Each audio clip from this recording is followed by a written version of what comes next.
Vamos a iniciar la clase. Un tema de mucha importancia en la introducción a la metodología de la investigación es los cambios que se están exigiendo a nivel de la ciencia, ¿no? A nivel del papel que debe desempeñar actualmente la ciencia. O sea, de qué manera tiene que adaptarse la investigación científica a los nuevos cambios. En ese sentido, vamos a revisar ahora, ¿no?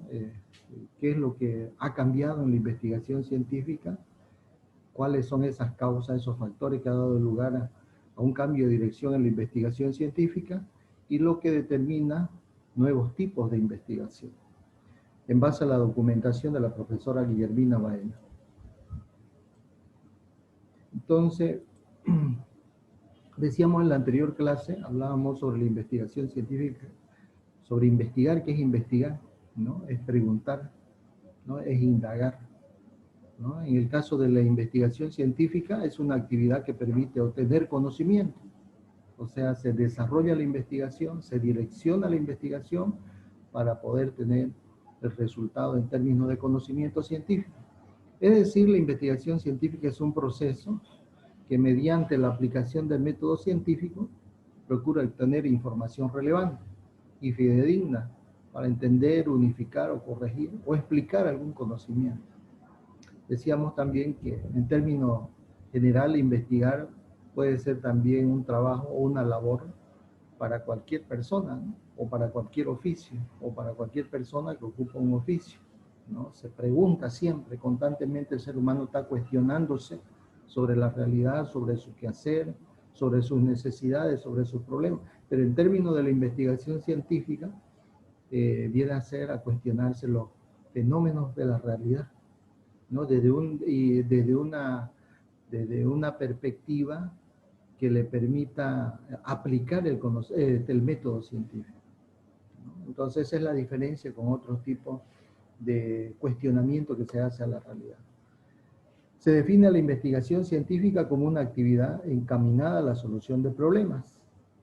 ¿Cuál es su objetivo? Consiste en hallar respuesta a preguntas mediante procesos científicos. Ahí está la diferencia.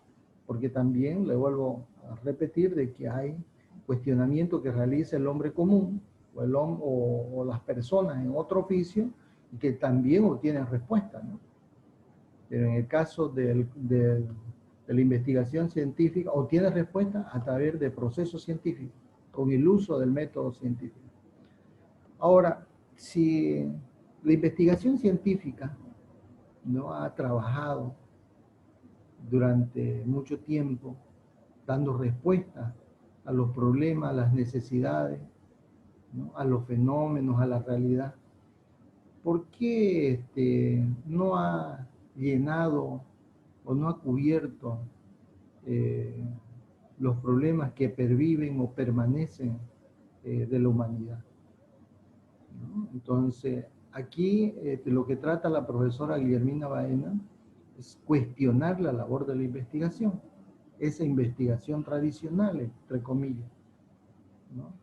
O ella denomina, vamos a ver más adelante, como la exclusividad de un tipo de investigación científica, ¿no? Que no ha dado lugar a otros espacios o a otra forma de hacer investigación o de entender la realidad a partir de distintas o otros tipos de investigación, ¿no? En el marco del método científico, por supuesto, ¿no? Entonces, vendría a cuestionar ella lo que es la tradición de la investigación científica, ¿no? En términos de su disciplina, en términos en cómo se debe abordar, qué se debe abordar de la realidad.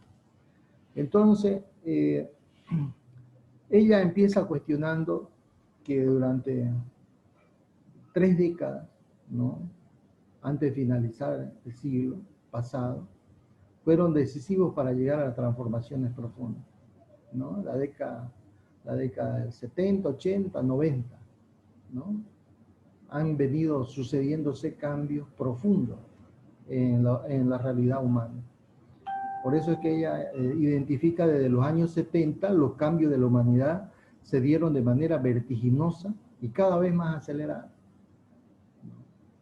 Y aquí ella identifica los cambios en función de las 6C, ¿no? Dice, a partir del caos, a partir de la complejidad, a partir del cambio, a partir de las contradicciones, a partir de las crisis y a partir de los conflictos se han dado, ¿no?, esta transformación total de la realidad, de las formas de investigación.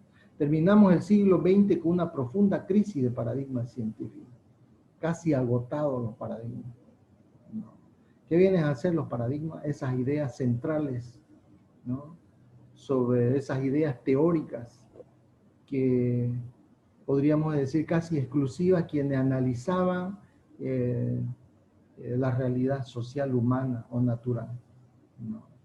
Entonces, esas formas de hacer investigación, ¿no? Entonces se han como agotado esas teorías, ¿no? Un conjunto de razones apuntan a ese deterioro, a esa crisis de paradigma, porque la ciencia no ha podido responder a la búsqueda de una humanidad hacia mayor calidad de vida, por ejemplo. No ha podido responder a las transformaciones sociales y tampoco ha podido responder a las transformaciones de la naturaleza en beneficio recíproco, ¿no?, tanto para el ser humano como también en conveniencia para mantener el medio ambiente. Otra razón por la cual también han caído en crisis estas teorías, estos paradigmas de la investigación científica, porque los métodos, las corrientes metodológicas hasta entonces conocidas se mostraron insuficientes, ¿no?, porque no dieron respuesta a la complejidad que cada vez iba presentando la sociedad, ¿no? O sea, no dieron respuesta suficiente para resolver esos problemas complejos y para desentrañar las problemáticas que presentaban las estructuras sistémicas al finalizar el siglo, ¿no? La sociedad se fue complejizando, sus problemas se fueron complejizando y las teorías se fueron reduciendo, entre comillas. O sea, no pudieron dar respuesta a esas teorías tradicionales, esas teorías que desarrollan el método científico no pudieron cubrir, ¿no?, esa complejidad de finales de siglo.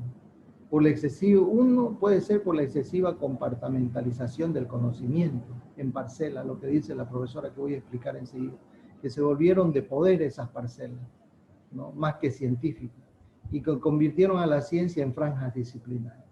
Fíjense el ejemplo sobre este aspecto, ¿qué son las parcelas del conocimiento? Estos tipos de parcelas se reflejan básicamente, lo voy a decir como ejemplo, en el caso de la organización del conocimiento y de las disciplinas científicas, de las profesiones en las universidades.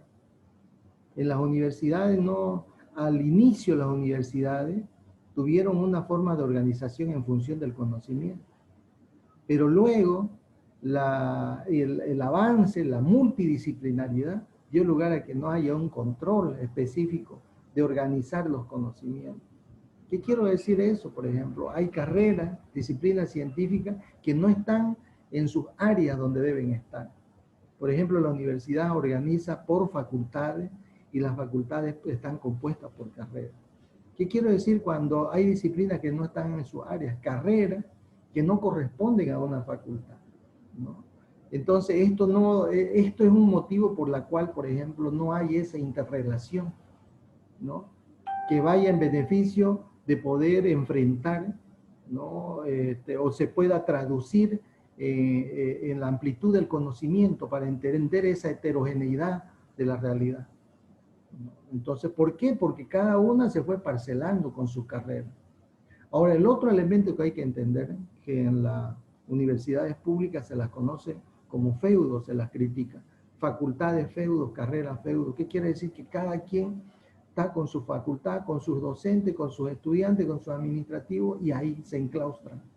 No hay ningún tipo de relación del conocimiento, ¿no? Cada carrera con su mundo, nadie se quiere colaborar, apoyar, ¿no? No hay una interrelación, y cuando yo digo esa colaboración en términos técnicos, administrativos, de los recursos para que puedan enfrentar el conocimiento.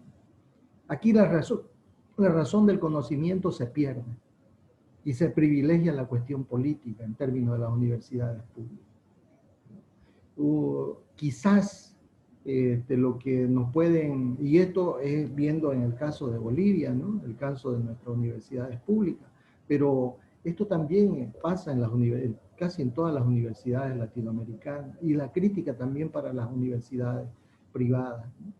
Entonces en el mundo, porque no dieron respuestas al final. Y prueba de ello es que, por ejemplo, nos toca una pandemia cuando el mundo no está preparado, ¿no? Ni en términos del conocimiento, ni en términos de la administración de la sociedad, de la organización de la sociedad. No estaba preparado el mundo. Y se vio una crisis, no solamente de salud, ¿no? Sino también de organización social. Y ahí debería estar el rol del papel de las universidades, ¿no? La previsión de todo esto, a partir del conocimiento. Entonces no se dio. Más aún ahora, cuando las universidades deberían estar a la vanguardia, deberían estar como respuesta al conocimiento, más bien se han ocultado, podríamos decir, ¿no? Entonces, este tipo de parcelamiento del conocimiento ha dado lugar a esto, a que se vuelva ineficiente, ¿no? La capacidad de reacción ante la realidad, ante los problemas. Otro aspecto a considerar, por qué estos paradigmas se han agotado, porque el científico se aferraba a una supuesta objetividad que chocaba contra la condición del investigador como ser humano. El científico, el hombre de ciencia, solamente para poder observar, discernir la realidad en términos de datos, en términos de lo que se puede observar, pero no en términos de lo que se puede deducir, de lo que se puede intuir, de lo que se puede manifestar en términos de la conciencia. Y la realidad no es del ser humano, no es solamente, o de la naturaleza, no es solamente una cuestión material. La naturaleza del ser humano implica también una cuestión inmaterial o espiritual. Por eso es que dice la profesora, toda investigación es un ejercicio interpretativo. Incluso la misma materia, la cuestión material, se la tiene que interpretar. Y cuando hablamos de interpretación estamos hablando de juicios de valor, estamos hablando de raciocinio, estamos hablando de pensamiento.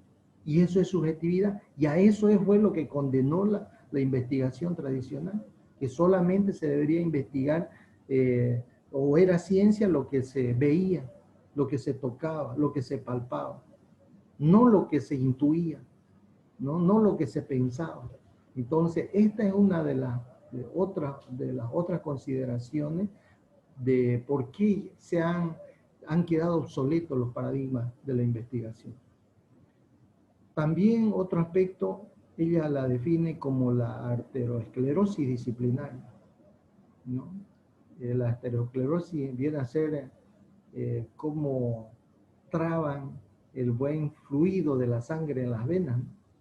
Entonces, ahí ha habido algunas trabas, ¿no?, en el desarrollo de la disciplina científica, ¿no?, que han trabado de repente para poder que estas disciplinas puedan desarrollarse como tal.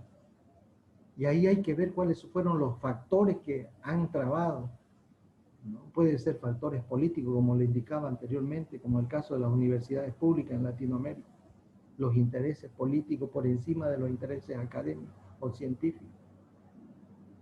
Conozco el tema de la realidad pública en el caso de Bolivia, ¿no? He estado inmerso no solamente en la práctica, sino en los trabajos de investigación sobre la realidad política e institucional de las universidades públicas, y no puedo menos que afirmar que el tema político está por encima de las actividades académicas o científicas. Se sobrepone. Para decidir algo, una política en la universidad, tiene que estar privilegiado el tema político, ¿no? Ustedes no la van a creer que el trabajo que se hizo, por ejemplo, le voy a poner un pequeño ejemplo con lo que tenemos a mano, lo que conocemos. El programa para que se desarrolle en San Matías, estos dos programas. Más que preocuparle a la gente, entre comillas, internamente en la universidad, si el proyecto estaba bien, lo que elaboramos, discutir en el proyecto, etcétera, el contenido. Más fue la preocupación de ver cuántos iban a votar a favor en el Consejo Universitario a favor de que se apruebe en San Matías. Ir hablando uno por uno para que por favor nos apoyen. ¿Ven el componente político? ¿No? A eso se llama política institucional, preocupando de que podamos, no sé, en algunos casos hasta incluso tratando de negociar, como se dice en términos políticos, ¿no? Para que nos ayuden a aprobar. Pero nadie preguntó, sentémonos a discutir los proyectos de los programas. Porque si bien es un requisito que se debe presentar, pero nadie nos discutió, ¿no? Cuando presentamos los programas, porque los programas que están funcionando no están funcionando porque están caídos del cielo, ¿no? Con todo el respeto a Dios, ¿no? Tienen una base, un contenido, pero esa no fue la prioridad al decidir estos programas. Este es un ejemplo, por ejemplo, de cómo se priorizan las cosas en términos donde la universidad debería priorizar el conocimiento, ¿no? Otro aspecto, porque las disciplinas científicas habían buscado el rigor, la exactitud, la claridad y las referencias empíricas, negando cualquier práctica que no tuvieran esas características, volviéndose disciplinas opresivas. O sea, incluso se empezó a cuestionar la labor de las ciencias sociales, ¿no? Labor de las disciplinas que no están relacionadas con las ciencias exactas, ¿no? Con la ciencia fáctica o práctica, ¿no? Se empezó a cuestionar de que no eran científicas, ¿no? Estudiar al componente inmaterial del ser humano no era científico.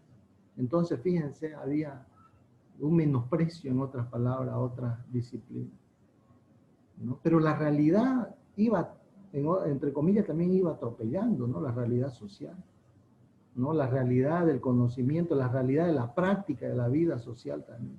Porque nadie quería enfrentar las respuestas a estas preguntas, por ejemplo. También este fue uno de los grandes problemas. ¿Quién decide lo que debe investigarse? Porque todo el mundo se quería dueño del conocimiento, ¿no? ¿Quién investiga? ¿Quién paga las investigaciones? ¿Quién utiliza los resultados? Y sería bueno preguntarle cuánto es el presupuesto para la investigación en las universidades, tanto públicas como privadas. Entonces, fíjense, porque a nadie les interesa la investigación. Entonces, todo esto empezó a colapsar. Es lo que dice la profesora, empezó a agotar los paradigmas de cómo se hacía ciencia, cómo se hacía investigación, ¿no? En la última década del siglo XIX, toda la década del 2000, o de 1900 para arriba, pero de 1990, ¿no? Pero de manera paralela se habían gestado nuevos movimientos ligados al quehacer, a la práctica, a la praxis, o sea, más a la política que a la ciencia. Entonces, más en el mundo se estaba preocupado por la práctica, de resolver los problemas de manera práctica, de tomar decisiones prácticas, que de analizar las realidades, de analizar los problemas en el mundo. Los problemas se volvieron demasiado complejos para entenderlos con una sola lupa, ¿no? Y lo que es peor, para dar soluciones a los mismos. No se podía mirar, ¿no? Como ahora no se puede mirar los problemas desde una sola perspectiva. Querer entender un problema social o natural desde una sola perspectiva sería enclaustrarse en términos del conocimiento. Los problemas adquieren una connotación compleja. Un problema de salud adquiere una connotación compleja, donde se necesita la intervención de distintas formas para comprender esa complejidad. Entonces, volvemos a nuestro ejemplo de la realidad actual. Un problema de salud que no solamente es un problema específico del conocimiento de la salud para poder resolverlo. Se ha multiplicado el problema, se ha complejizado el problema, por lo tanto la ciencia, el conocimiento, tiene que dar respuesta a todas esas necesidades, ¿no? Entonces, se han roto mucho de los paradigmas científicos que sostenían las investigaciones. por las siguientes razones: la velocidad y la inmediatez. La realidad avanza. Como decía yo, atropella, siempre utilizo este término. La realidad, las decisiones en el mundo, los cambios en el mundo avanzan vertiginosamente, ¿no? Pero la investigación no la acompaña. Por ejemplo, para la investigación ha cambiado la dinámica y la rapidez. Ante una pandemia de influenza, todavía escribía la profesora antes de lo que ocurre hoy día, ¿no? Las investigaciones ya no podrán quedarse 25 años estudiantes una enzima o la solución para esa pandemia, como lo hacían antes, por ejemplo. Se requiere de la atención inmediata. De lo contrario, la población mundial está en peligro. Y es lo que está pasando. Fíjense, ya lo prevenía la profesora Guillermina Baena. Ella lo escribió este texto el año pasado, ¿no? Fíjense cuánto está tardando. Ya van a ser casi un año que están las universidades o los institutos científicos, los centros de investigación, analizando la solución para el problema de la pandemia. Ya ella lo prevenía. No se pueden quedar 25 años estudiando para dar solución, porque ahí eso sí que corre peligro la población. Entonces, fíjense, hay que dar respuesta. Eso es lo que determina una forma distinta de cómo entender ahora la investigación. La capacidad y velocidad que le imprime una computadora al trabajo artesanal anterior es impresionante. ¿Qué es lo que ha cambiado el mundo? Parte de ello es este dispositivo que utilizamos. Parte de ello es este dispositivo. Las investigaciones han cambiado totalmente por la instrumentalización de este dispositivo, ¿no? La manera de redactar y poner las referencias ya no solo son impresas, ¿no?, sino electrónicas. Hay múltiples nuevos estilos al redactar. Ella está poniendo como un ejemplo la forma de citar, la forma de utilizar las fuentes de información en un documento. No es como se hacía tradicionalmente para poder buscar, ¿no? Eso hacía más lento la investigación.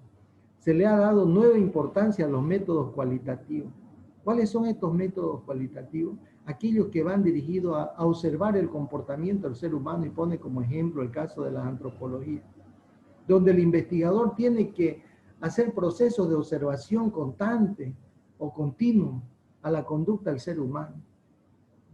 Ya no simplemente es una reacción de laboratorio, ¿no?, o una observación de un proceso experimental, ¿no?, sino que tiene que observarse la conducta, el sentimiento, los procesos mentales que desarrolla un ser humano o una conducta social, ¿no?, las preferencias, por ejemplo, que tienen las personas, ¿no?, sobre ciertos productos, sobre ciertas cosas, ¿no?, o sobre ciertas ideas.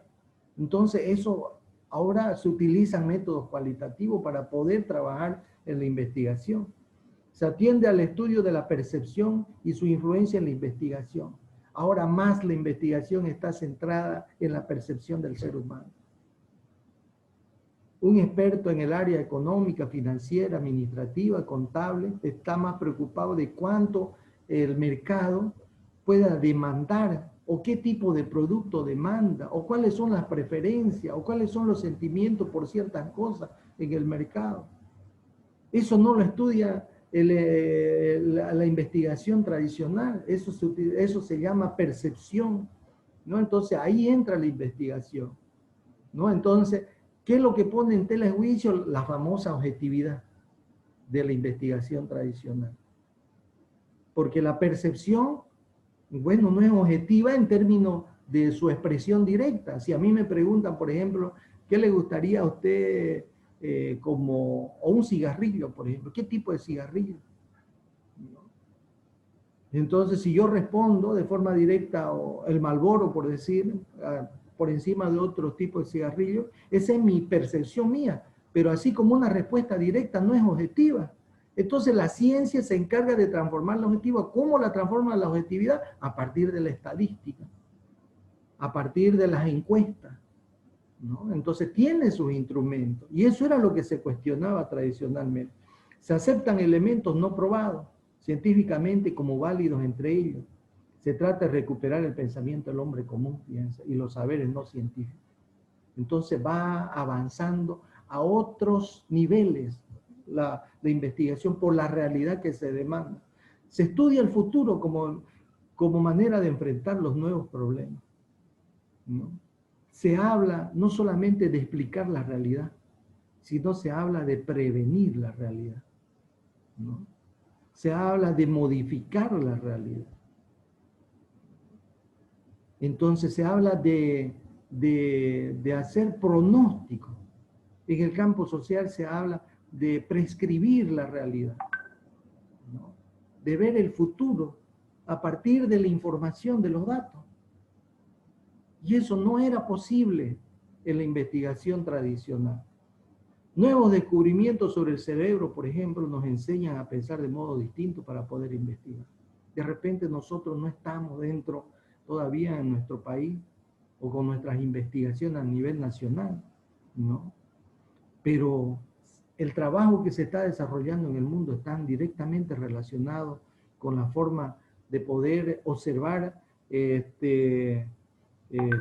la composición del cerebro, ¿no? De las nuevas formas de cómo entender la realidad o cómo utilizar, por ejemplo, las tecnologías, cómo desarrollar las tecnologías. Entonces ahora no podemos hacer investigaciones, como dice la profesora, como caballito cochero, ¿no? Sin mirar las realidades que están a los lados. Ella habla del caballo con anteojera, ¿no? Aquel caballito cochero que solamente dispara para adelante. Tenemos que ver la realidad completa. La velocidad de los descubrimientos científicos ha dado origen a nuevas ciencias, como por ejemplo la inteligencia artificial, la realidad virtual, la nanotecnología, etc. Fíjense la forma, aunque tengamos nosotros dificultad de comunicarnos por este tema del servicio del Internet, pero estamos utilizando estas herramientas que es producto de las nuevas investigaciones, ¿no? Los medios, los nuevos medios alternativos a la relación directa presencial, ¿no? Estamos nosotros dentro de ellos. Y esto no ha sido producto de la casualidad, es producto de la ciencia, ¿no? Entonces, fíjense, ¿no? Aquí esta es la nanotecnología, esta es la realidad virtual, ¿no? Y este ejemplo es de la inteligencia artificial, ¿no?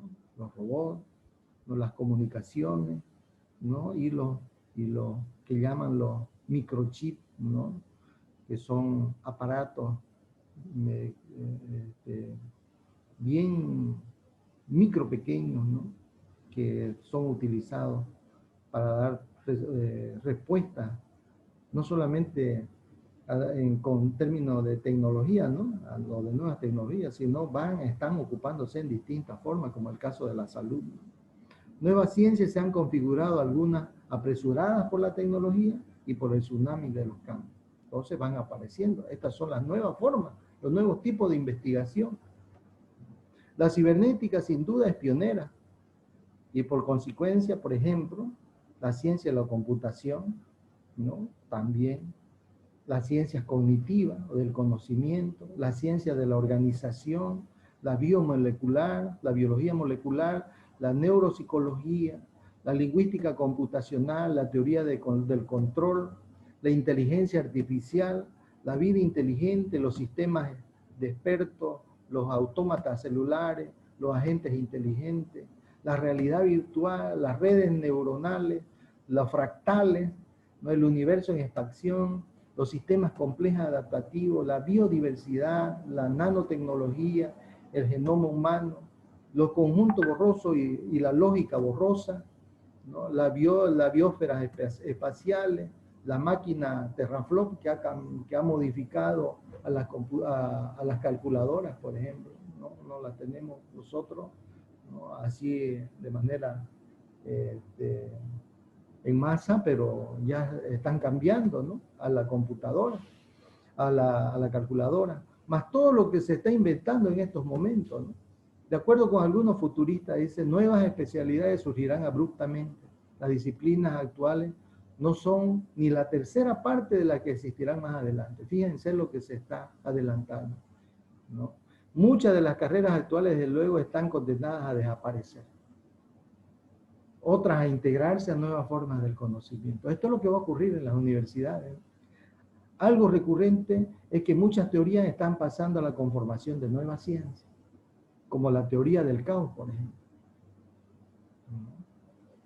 No sé si hemos hablado, me parece, en la anterior clase. ¿No? Claro, hemos hablado. ¿No? Había un ejercicio de cómo poder interpretar, digamos, la reorganización a partir del caos. Les preguntaba cómo, por ejemplo, podemos analizar o dar un ejemplo, ¿no? De repente un comerciante tiene formalmente su puesto de venta en un mercado y factura, etcétera, pero tiene como 10 ventas fuera del mercado y esos son informales, ventas informales, ¿no? Fíjense, por un lado el orden, pero por el otro lado el caos. Entonces, ¿cómo poder? Y si no entendemos este caos, entonces estamos alejándonos de la realidad, ¿no? Fíjense, estas son las nuevas teorías. La teoría de la complejidad, ¿no? La teoría de la incertidumbre, que son las que nos proveen información sobre la realidad más completa, ¿no? Y lo que nos va a permitir, si lo podemos entrar, comprender en estas lógicas, a tomar mejores decisiones que ayuden a prever el futuro y tratar de responder a los cambios que vienen, ¿no? De lo contrario, estamos desfasados, ¿no? Las disciplinas científicas han revelado su profundo autoritarismo. Lo que decíamos, con ella no hemos podido avanzar. Han coartado el enriquecimiento mutuo de las especialidades, han coartado la integración de la problemática para resolverla, encubriendo a partir de una supuesta lucha contra las indisciplinas y las interdisciplinas, ¿no? Todo lo que no estaba alineado a la tradición de la ciencia no era ciencia. Si ya les digo de que se cuestionaba desde un comienzo la aparición de las ciencias sociales, más ahora, ¿no? Que son realmente las que buscan estas indisciplinas o interdisciplinas con nuevo rigor el conocimiento de las relaciones opresoras, ¿no? Y una mayor eficacia en la acción y activación de las relaciones y los vínculos liberadores, ¿no? Estos tipos de investigaciones nuevas son los que están dando lugar a que haya una total libertad en la comprensión de la realidad, en el desarrollo del conocimiento. Y lo que es peor, la separación disciplinaria, ¿no? Lo que hablaba la profesora como las parcelas, ¿no? Lo que le explicaba lo que sucede en la universidad. ¿Qué va a pasar en nuestra universidad? Todo el mundo con su mundo aparte. Sus profesores aparte, no pueden ligarse los profesores. Además de la incomunicación, llegó a afectar el conocimiento profundo de la propia realidad que pretendían comprender y cambiar, ¿no? Ocultó causa, cayó efecto, suplantó fines. Fíjense, las investigaciones se fueron más bien siendo como un misterio. El aislamiento de variables hasta casi manipularlas en laboratorio, separarlas del entorno y su relación con otras disciplinas ha sido dañino. Esconder el conocimiento, manipular el conocimiento, como le pasó a la economía, por ejemplo, el enmarcar en tiempo y espacio los hechos como sucedía con el método funcionalista. Creer lo que ocurre aquí es lo mismo que ocurre en otro lado, eso era lo que decía el método funcionalista. Dio lugar a un montón de distorsión y problemas para entender la economía en los estados. Porque se hacían comparaciones de realidades que no eran las mismas. Entonces, fíjense, utilizar esos tipos de teoría o manipular el conocimiento de manera de que se force una realidad. El pensar que el conocimiento está alejado del poder y de los intereses mercantiles ha llevado inclusive al estudio tergiversado y parcial de muchos sucesos, perdiendo su sentido de totalidad. La investigación no tiene que ser ideal, abstracta, ¿no? Tiene que ser concreta y estar dentro del sistema de organización social.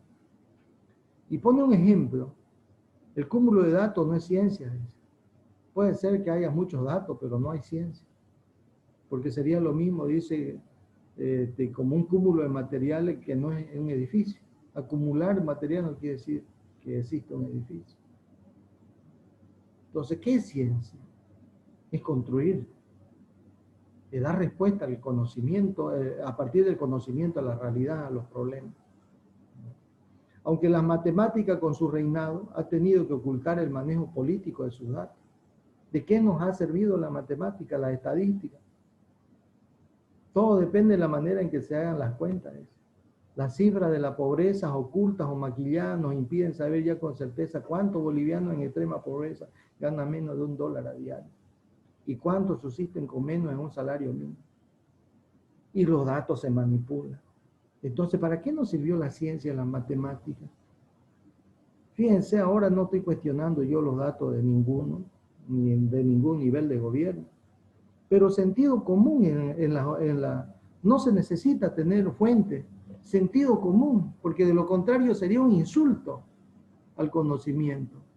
¿Cómo van a ser los datos reales eso de lo que expresan todas las noches los informativos de los distintos niveles de gobierno, sean regionales o nacionales, sobre los datos de la pandemia en Bolivia?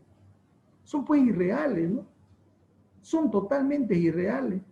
Toda mi familia se infectó con el coronavirus y solamente fui yo el único el que reportó, el que me pudieron hacer una prueba, ¿no? Y eso registró como dato, ¿no? Y mi familia alrededor, sin exagerar, unas 30 personas, ¿no? Los que sí estuvieron con los síntomas. Entonces, de 30, uno que registró, y esos son los datos oficiales. ¿Cuántos muertos? Fíjense, y ahora vámonos a la fuente.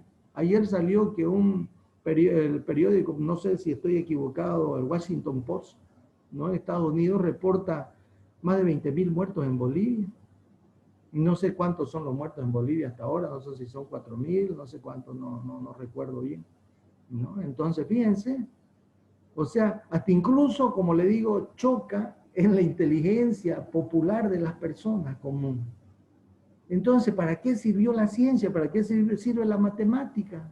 ¿Para qué se están prestando los científicos para eso? ¿Será que son 100.000 los enfermos?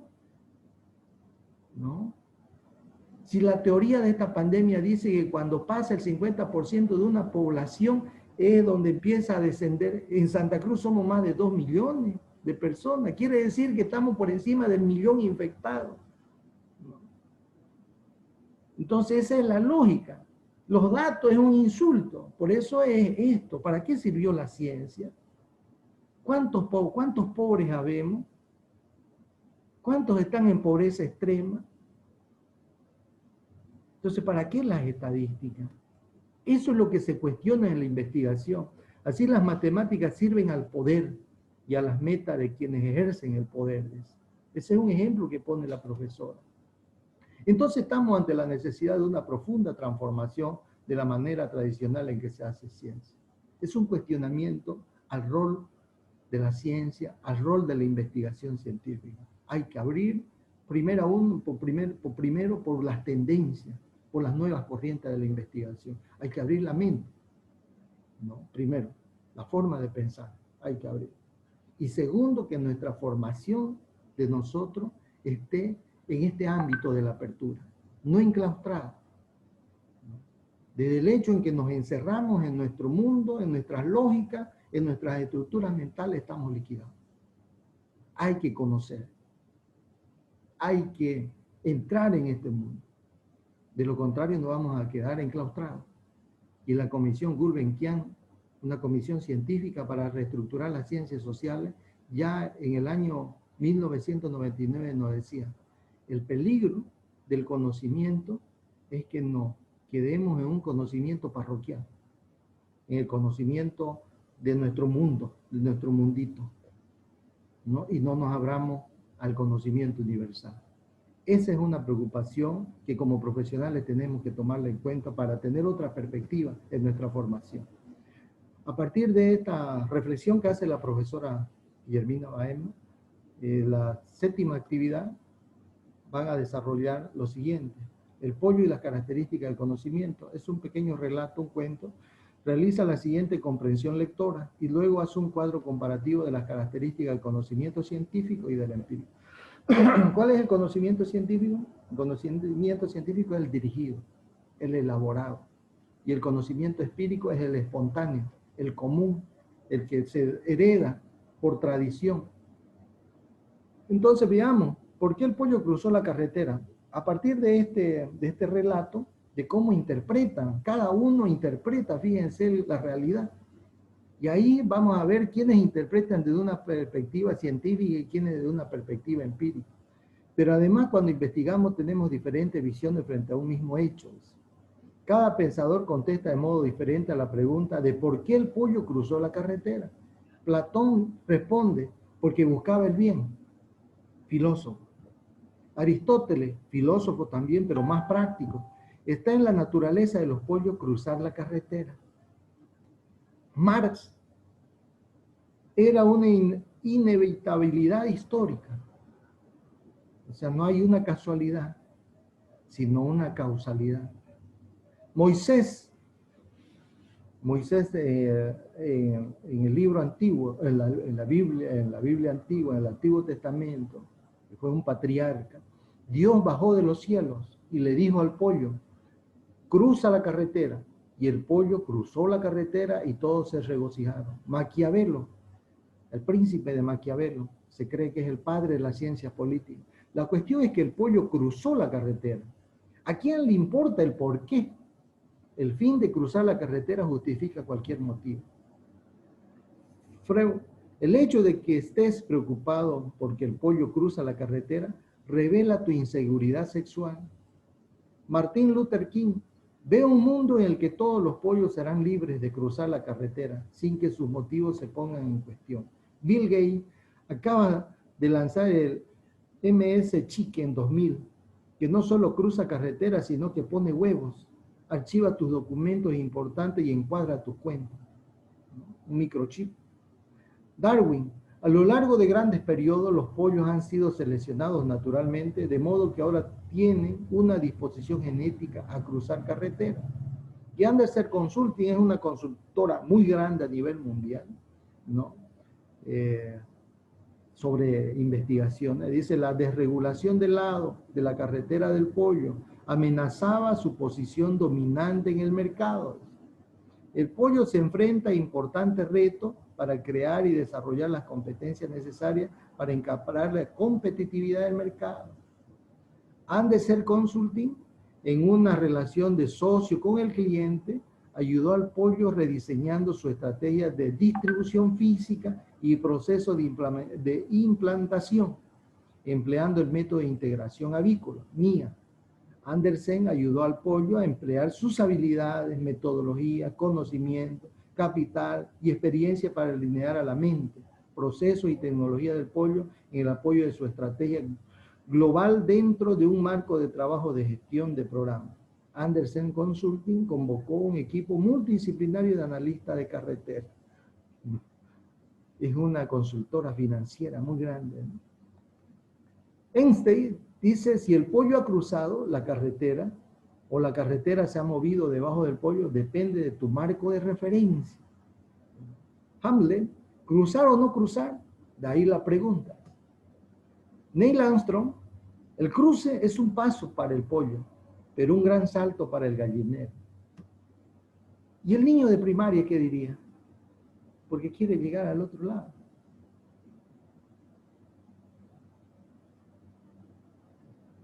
Tan simple y concreto, ¿no? El gobierno está haciendo todo lo posible para que las gallinas no tengan que cruzar la carretera. Y el presidente Maduro, si quieren cruzar la carretera, cosa de ellos, pero que no vengan a quejarse después si no les gustó el otro lado. Concluida su lectura, hace un cuadro comparativo de las características del conocimiento científico y del empírico, ¿no? Hagan un cuadro de doble salida. La presentación la hacen para el próximo martes. Bueno, estamos atentos, vamos a las consultas, a los aportes de ustedes, ¿no? Por la clase invertida en el grupo de WhatsApp. Muchísimas gracias.